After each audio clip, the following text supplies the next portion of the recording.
Carlos Cigano. Hoje nós estamos aqui com uma autoridade indígena, né? Um cacique chamado Carlos Tucano. Eu quero fazer essa entrevista com ele para levar para vocês o sofrimento, né, que os índios aqui no Rio de Janeiro, como ele está informou aqui para a gente anteriormente, tem mais ou menos 15 mil índios no Rio de Janeiro. Só que eu não consigo ver um índio no Rio de Janeiro, não sei onde que estão esses índios, entendeu? E aí nós viemos aqui, né, na casa dele, eles foram expulsos da aldeia Maracanã e vieram para cá, que o Carlos Tucano chama isso aqui de aldeia vertical. Então, Carlos, deixa eu te perguntar. Quantas etnias vivem aqui nesse bloco aqui de apartamentos? Bom, para a informação de todos, aqui na cidade do Rio de Janeiro, é uma cidade que tinha uma história desde a chegada do europeu, cultura eurocêntrica. Depois de 450 anos da fundação da cidade do Rio de Janeiro, que é de acordo com o IBGE, de acordo com o Estado do Rio de Janeiro, de acordo com o CIMI, de acordo com o ISA, no Rio de Janeiro tem aproximadamente 15 mil indígenas, pelo IBGE. E pelo Estado tem 12 mil. Mas hoje temos essa informação agora, porque o índio tinha sido contabilizado no censo, os que estavam nas aldeias, mas os que estavam nas grandes cidades, como os centros urbanos, como Rio de Janeiro, São Paulo, Belo Horizonte, Brasília, Manaus, não era contemplado como indígena, mas simplesmente o indígena que abandonou suas raízes. Então ele estava sendo, para governo, para a União, na esfera federal, como um desertor. Então perdeu a identidade. E hoje chegamos a esse número, hoje se chama, através da Lei 169 da OIT, das Organizações Internacionais do Trabalho, hoje temos autoafirmado, autodeclarado que são descendentes dos povos indígenas. E esse número que no Rio se apresenta são invisíveis, entendeu? Então eu vejo muito poucos indígenas. E onde eles estão? Bom, de acordo com a Secretaria de Estado de Cultura do Rio de Janeiro, me disseram que foi feito através de favelas, de comunidades que estão espalhados, que se refugiaram, em outras palavras, se esconderam para não sofrer preconceito e discriminação. Porque pejorativamente o índio é sempre muito discriminado, no sentido de ser bárbaro, no sentido de ser um índio que não progride, economicamente pobre, culturalmente atrasado, de todas as formas. Então hoje nós estamos nesse sentido, nesse aspecto, hoje na cidade do Rio de Janeiro, há 11 anos que a gente vem lutando para ganhar a nossa visibilidade. Hoje se chama os índios de contexto urbano, para que possamos ser reconhecidos, para que possamos ter autonomia, direitos, liberdade de pensamento, de termos acesso à saúde, à escola, à educação. Isso que a gente vem discutindo a nível urbano. Então essa é a maior luta que nós temos, que eu conduzo hoje, com toda minha experiência ao longo das décadas, que eu venho desde a Amazônia. E hoje eu estou no Rio de Janeiro, radicado há 20 anos. Deixa eu perguntar uma coisa. Então, o governo do estado, ele está na aldeia Maracanã, né? Vocês estavam lá na aldeia Maracanã, eles falam assim, não, isso aqui, vocês não podem mais morar aqui. Vamos lá para outro lugar. E até que vocês foram para Curupaiti, ficaram aí para lá e para cá, e agora estão aqui nesses apartamentos, quer dizer, isso não é um apartamento, isso é um apertamento, né, onde você não tem tua liberdade que você tinha. Te esconderam, né, te excluíram da sociedade, te trancaram no ambiente. O governo te dá algum subsídio, alguma ajuda financeira para você estar aqui? Bom, a aldeia Maracanã significou muito para nós, porque não era uma luta sem necessidade, mas sim pela identidade cultural, onde foi criado a primeiro instituição federal do governo federal, onde representou o SPI, Serviço de Proteção ao Índio, que foi criado pelo Marechal Rondon, e em 53 foi criado pelo Darcy Ribeiro como Museu do Índio das Américas. Então, como ela foi abandonada, nós vimos que nós indígenas não temos espaço próprio para podermos gerir. Então, esse foi um espaço que a gente buscou para manter a cultura viva dos povos indígenas, onde foi discutido também, além do Museu do Índio, do SPI, onde os irmãos Vilas Boas discutiram sobre a criação do Parque Nacional do Xingu. Então é um fato histórico. Para muitas pessoas que não conhecem a realidade, a história dos povos indígenas, da memória dos povos indígenas, ela tem sido como qualquer um símbolo decadente de cair em pedaços. Então o que acontece? Quando houve agora o anúncio da Copa do Mundo de 2014, o governo do estado do Rio de Janeiro propôs para demolir o antigo Museu do Índio e os arredores. Então, como ele estava aos cuidados do Ministério da Agricultura, em 2012, em julho de 2012, o governo do estado do Rio de Janeiro, para sediar a Copa do Mundo, comprou da União por 60 milhões para demoli-las, para transformar em estacionamento, como um sport shop. E outras coisas, interesse do governo do estado a nível comercial, porque ali é uma área muito valorizada. Então, para os índios não era necessário. Para ele desconhecia que aquela área não era área indígena.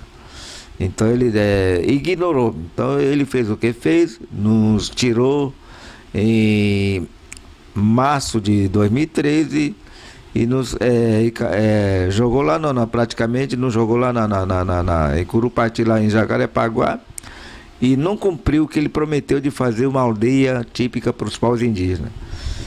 E de lá, em 2014, nós viemos parar aqui. Mas qual foi o governo?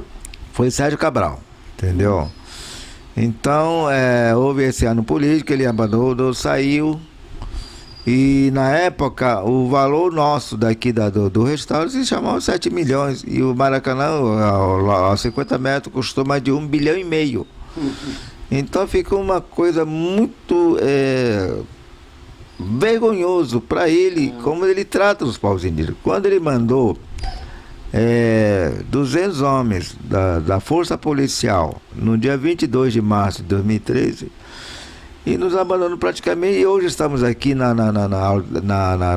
no programa do governo federal, com o Estado, onde se chama Minha Casa Minha Vida, e que eu chamo hoje a aldeia vertical, não é mais redonda.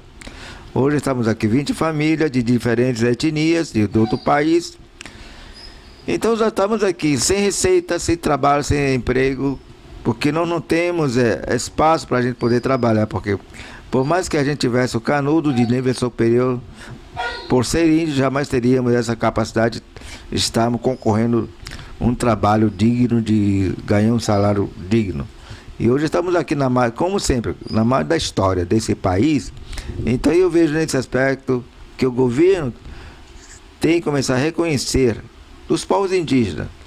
Se fala tanto de políticas públicas, se fala da lei 11.645, se fala em leis da Constituição de mudanças desde 88. Então, para os povos indígenas, essa coisa de legislação está muito lenta, não se consegue sair do papel. Então, essa cobrança que eu venho fazendo ao longo dos anos, pela luta que eu venho fazendo. Deixa eu te perguntar, Carlos Tucano, você desistiu de lutar? Bom, eu não desisti, só vou desistir um dia, quando não tem mais condições de estar andando, de estar falando.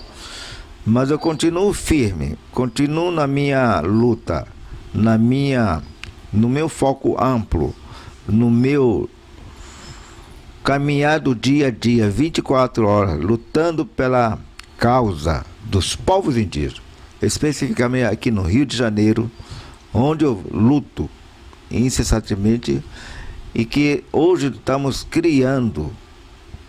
Foi decretado agora, dia 11 de janeiro, Conselho Estadual de Direitos Indígenas. Não é simplesmente um conselho. Se diz, diferentemente, direitos indígenas. Quais são os direitos que vamos discutir com o paritário? Governo de um lado e os povos indígenas de um lado. Então nós vamos começar agora a reivindicar, dizer quais são nossos anseios, quais são nossos desejos. De olho no olho do governo, seja na área, na esfera federal, estadual, municipal, instituições que estão ligadas, que dizem que estão lutando a favor dos povos indígenas. Nós queremos nossos direitos reconhecidos, que seja cumprida, mas que saia do papel. Não fica simplesmente uma lei, um decreto que muda toda hora, que nunca sai, e que nós, povos indígenas, desconhecemos muitas das coisas, se temos direitos ou não. Eu sei que você está ocupado, você agora tem um outro compromisso. Eu quero fazer uma pergunta rápida e objetiva ao cacique Carlos Tucano. Qual é o seu sonho? O meu sonho hoje, meu amigo Carlos Cigano, de ver os povos indígenas discutindo como autoridades, como autônomos da própria história, escrever a sua própria história. Este é o meu sonho. A aldeia Maracanã, ela está lá. Vocês querem voltar para lá? Porque ali é um pedacinho, uma terra que pertence a vocês. Falta o que para vocês voltarem para lá? Bom, a aldeia Maracanã é um símbolo, como falei, um símbolo da memória dos povos indígenas de todo o país. É um símbolo de dignidade, onde foi discutido com vários líderes indígenas, como os indígenas xinguanos, Raoni, Sapaim, os grandes que já se foram, onde foi discutido, debatido, que tivéssemos a nossa história registrada. Então nós queremos voltar para a aldeia Maracanã, antigo prédio do Museu do Índio, para que ele possa dar luz, continuidade da história dos povos indígenas. Nós não somos um museu ainda, não fomos aniquilados, não fomos exterminados para sempre, mas estamos aqui para continuar a luta dos que já se foram daqui do estado do Rio de Janeiro, dos que já se foram do centro-oeste, nordeste, norte do país. Então a história que nós queremos simbolizar a continuidade, perpetuar essa história distinta, uma história verdadeira, uma língua verdadeira dos povos indígenas desse país. E no caso, vocês pretendem fazer algum tipo de manifestação, atrair o poder público, atrair a população, chamar atenção para vocês, para pedir o direito de vocês? Vocês têm alguma coisa assim, você tem alguma coisa assim em mente? O que você vai fazer? O que você quer? Bom, eu como já fiz a mobilização com vários povos indígenas desse país, como do Xingu, do Nordeste, Porto Seguro, em Cuiabá e outras instituições espalhadas indígenas no país, nós vamos fazer sim mobilização para que haja reconhecimento do governo do estado, do Rio de Janeiro, governo federal, governo municipal, seja qual for autoridade. Porque aqui eu não estou dizendo, fazendo parte de partidos. O índio é apartidário, índio é simples, índio é nativo, índio tem suas ideias próprias. Por isso que ele às vezes não é acreditado, porque ele não tem interesse nenhum. Então o índio tem sempre sido como uma pessoa invisível, não política. O que nós buscamos na política viva própria através da nossa língua, através da nossa história, através dos nossos pajés espirituais, os nossos grandes chefes caciques. Isso que nos passaram. Não disseram para mim para prejudicar um, favorecer outro. Essa é a nossa imagem, essa é a nossa liberdade, essa é a nossa história. Eu quero deixar agora um instante para que você fale o que você quiser, um momento livre para você. É teu esse momento, eu quero que você fale alguma coisa para a gente encerrar a sua entrevista. Bom, o que eu quero dizer, o que eu sempre falo nas escolas, seja de ensino público e seja ensino privado, seja superior, médio, fundamental, terceira idade, eu quero que você nos acredite, veja nós, os povos indígenas, como seres humanos, acima de tudo, humanos dessa terra, humanos que carregam essa responsabilidade de manter essa natureza intacta como ela foi cedida pelos nossos grandes criadores. E eu quero que vocês acreditem que somos irmãos de vocês. Nós temos alegria, tristezas, nós temos nossa hora de lazer, nós temos nossos erros. Nós somos humanos, igual você. Eu quero que você acredite em nós. Eu sou igual a você e você é igual a mim. Então, cara, eu vou fazer o seguinte, eu vou fazer uma homenagem aos ciganos agora. Eu vou cantar um pouquinho. Você quer falar alguma coisa antes? Não, é que eu estou homenageando você, aos ciganos, grande amiga, agora, que vai estar me compreendendo, começando a me entender nessa caminhada. Todo ser humano, ele tem o respeito, o brilho, como a natureza. Entendeu? Sim. Os povos indígenas, eles têm um caminho que trilharam. Nós sabemos de onde viemos, sabemos onde nós estamos, sabemos onde estamos indo, sabemos que um dia nós vamos encontrar com nossos ancestrais.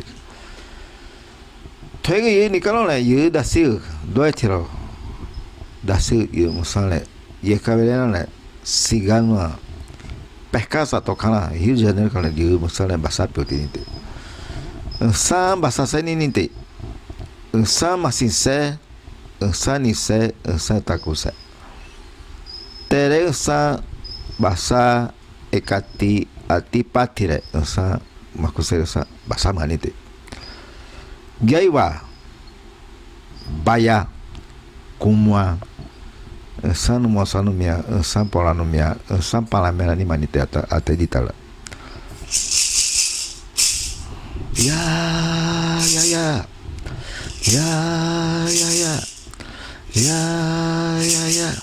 Kawa yu no mandupi, manoma yali no mandupi no ma. Yali no ma, kawa yu no ma, lupi no ma, yali no ma, yali no ma, ya.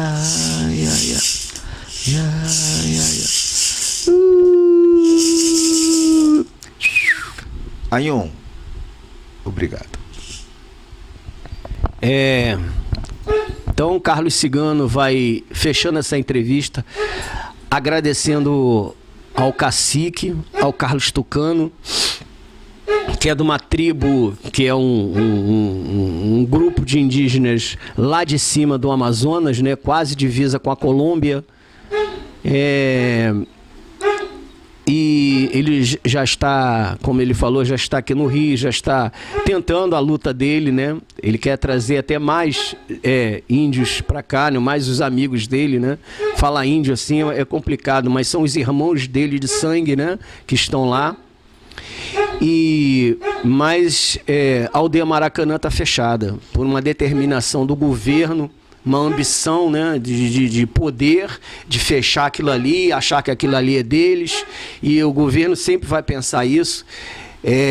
Falta mais um político faltam políticos, né, como o coração de Darcy Ribeiro, que foi um homem que olhou pelos povos indígenas e que fez ali o Museu do Índio e tentou de tudo fazer para que os índios estivessem aqui, ele perto dos índios, e ele visitou as aldeias, ele conheceu muitos índios, muitas tribos, muitos caciques, ele era uma pessoa muito iluminada, né? Era um educador, era um historiador e antropólogo, e isso estava já no sangue dele também, possivelmente como um índio, né? Mas agora a gente vê, né, a realidade do nosso país hoje, dos nossos políticos, é a visão de que tudo eles querem para eles, tudo é deles, tudo isso aqui é deles, e que não é assim. Explicando que nós ciganos chegamos aqui no Brasil em 1547, nós viemos expulsos de Portugal, né? E quando nós chegamos aqui, como o homem branco chegou aqui, né, eles já estavam aqui. Os índios já eram dono da terra. Eles já estavam aqui. Então nós invadimos a cultura deles, a gente usou de tudo que é deles, do ensinamento, do conhecimento, da espiritualidade. E aí começamos a tomar conta e jogamos ele para um canto e isolado e falar assim, não, vocês não vão ser mais visíveis a ninguém. Fica quieto aí no canto de vocês, entendeu? Então o governo fez isso, o governo do Rio tirou eles da aldeia Maracanã, jogou eles para Curupaiti, foi jogando para lá, e eles hoje estão aqui no Estácio, num grupo, num complexo aqui de apartamentos, né? Com 20 etnias aqui, 12 etnias, né? 12 etnias, 20 famílias. E como quem diz aqui, isso aqui é um cala-boca. Então vai para lá. Mas aqui, o governo botou eles aqui, mas eles não têm nenhum tipo de ajuda, nenhum programa social favorece a eles. Então o que que acontece? Botaram, jogaram para cá, né? Os índios para cá. Ah, vocês se viram. Aí é possível que eles coloquem uma arma na mão agora para poder ganhar o sustento dele, porque tudo dele foi cortado. Eles não têm programa social, eles têm que pagar condomínio, eles pagam aluguel, eles pagam luz. Não sei de onde eles vão tirar isso, mas eu espero que os políticos se sensibilizem, né? O projeto lá da aldeia Maracanã está em torno de 7 milhões, e para uma reforma do Maracanã que custou bilhões, 7 milhões não é nada. Era só reformar a casa, né? A casa deles ali, a aldeia Maracanã, e deixar os índios viver na deles, porque eles não incomodam ninguém. Nós é que incomodamos eles. Entendeu? Então eu quero encerrar essa entrevista por aqui, agradecendo novamente ao cacique, ao Carlos Tucano, que nos recebeu muito bem, como toda a sua família, aqui na sua casa. E eu quero fechar essa matéria de hoje, tá? E só esperando respeito e dignidade para esse povo que a gente ama muito. Carlos Cigano, a gente fecha aqui.